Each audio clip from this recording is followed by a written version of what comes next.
The key axiom or principle of the spiritual life is this: do not open the door to your own future.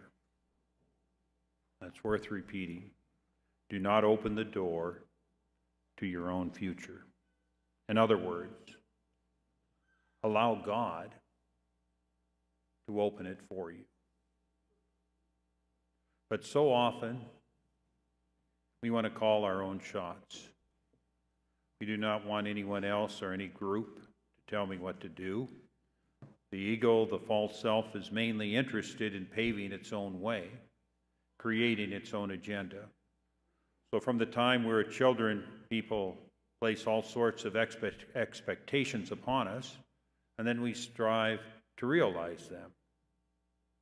And if the door doesn't appear, often we will kick it down, paving our own path, paving our own way.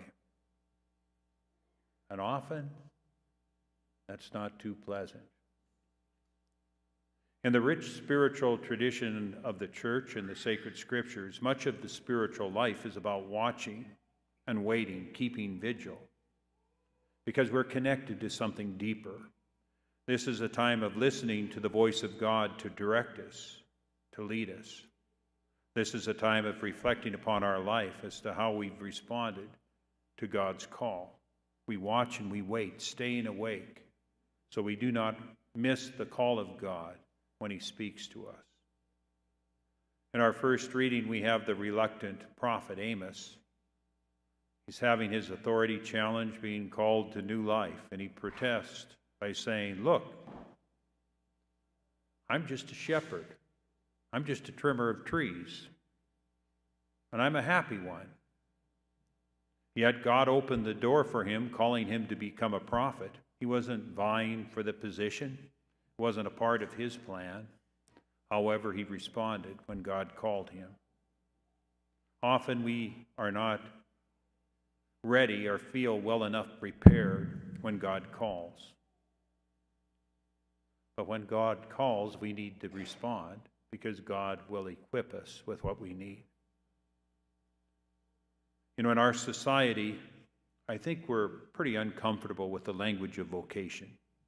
We do not take the language of vocation too seriously because we're too focused on ourselves. The word vocation comes from the Latin word vocatus, which literally means called, right? We use the language of career, which carries with it much of the self, much of the ego. And often we don't connect with that deeper movement of God. And then we wonder why so many people in our world are unhappy and lead unfulfilled lives. I think it could be an indication that we're not cooperating with the bigger mystery. That's mystery with a capital M. Oscar Wilde, the great English writer and the one who has some great one-liners, said, "The only thing worse than not getting what you want is getting what you want." I think of Garth Brooks' song, right? Sometimes I thank God for unanswered prayer. We're called to live our lives as disciples of the Lord, as committed Christians, as committed Catholics, on God's terms, not our own. I was just visiting with a guy who was in the hospital, advanced in age. His health has declined considerably, just in the last few months. And he said, "I've learned to let go. I'm just going to trust God. I'm going to let the kids make the decisions." This is a guy who was in charge most of his life, really in charge. And he said, "I wasn't always that way." And I said, "Well, how did you learn to be able to surrender? How did you learn to be able to trust in the midst of this?" He says, "I don't know." Well, it was his faith being developed over the years. He learned to let go. He learned to trust. And that will be a great gift for him as, he enters the winter years of his life.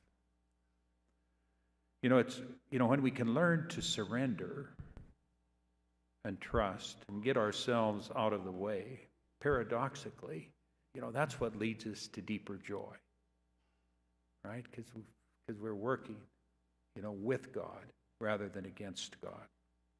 In the gospel, Jesus summoned the 12, summoned, another word for called, and then he sent them out. The word apostle literally means the sent, 2 by 2. And as the called and the sent, they belong to someone other than themselves, right? And by the way, we too are the called. We too are the sent.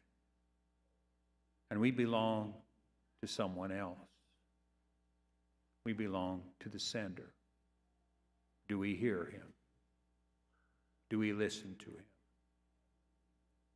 Pope Francis, and before him, Pope John Paul II, and Pope Benedict XVI, and Paul VI encouraged us towards the new evangelization, calling us out into the fringes of the world. I think the sad reality is that often as a church, we can spend more time warring among ourselves than spreading the good news. Francis wants us to get out of ourselves and go spread the good news to the fringes of society, to the outskirts. Every parish needs its peacemakers, its bridge builders. Although they may be few, their impact can be enormous. And the contrast is true as well. Negativity and gossip can destroy a community, can destroy relationships. Jesus told the 12, take nothing on your journey but a walking stick. No food, no sack, no suitcase, no money, no clothes. Why?